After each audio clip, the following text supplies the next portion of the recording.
He looked at his reflection, but the person staring back was a stranger, empty. He'd sent out 1,000 applications, knocked on 100 doors, and faced 1,000,000 silent rejections. Each note chipped away another piece of him, leaving a hollow shell where dreams used to live. His passion, once a blazing fire, was now just a flicker of smoke in a cold, empty room. Friends moved on, celebrated promotions, bought houses. He just existed, drifting. The city lights outside his window used to look like stars, like promises.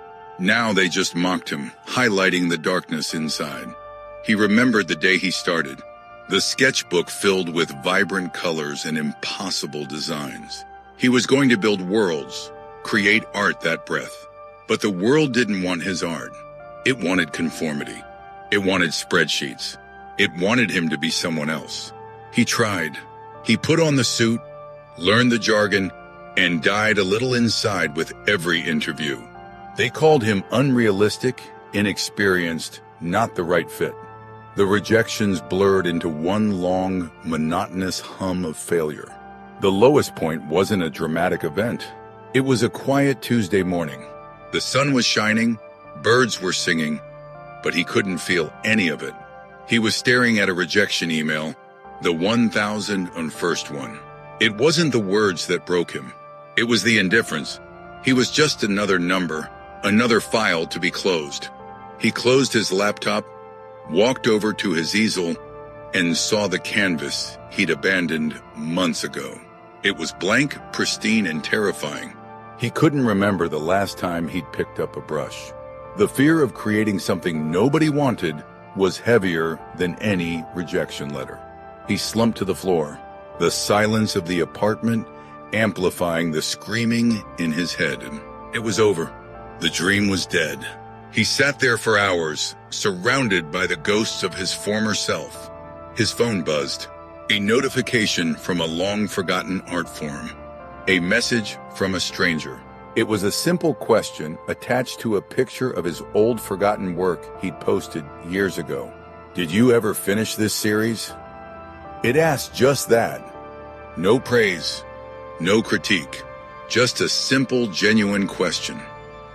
It was a spark, a tiny, insignificant spark in the vast darkness. He looked at the picture on his phone, a piece he'd poured his soul into, a piece he'd been told was too much. And for the first time in years, he didn't see the flaws. He saw the fire. He saw the artist he used to be. He didn't reply to the message. He didn't need to.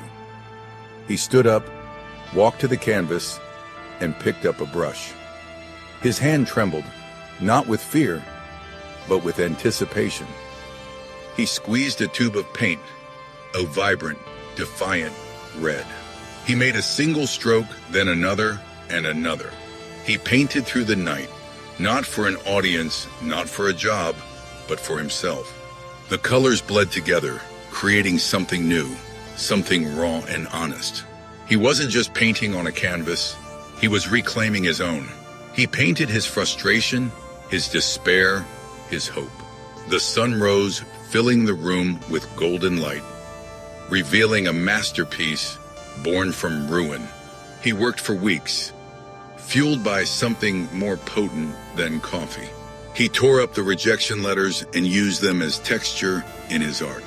He turned the silence into space, the criticism into color. He wasn't building the worlds he thought he should. He was building the world that was inside him all along. He finished the series, not for the stranger on the internet, but for the stranger in the mirror he no longer saw. He stood in a gallery, his gallery. People gathered around his work, their faces illuminated by the colors. They saw the struggle, the pain, the joy. They saw a story, his story. He walked to the final piece, the one he created on that dark Tuesday morning.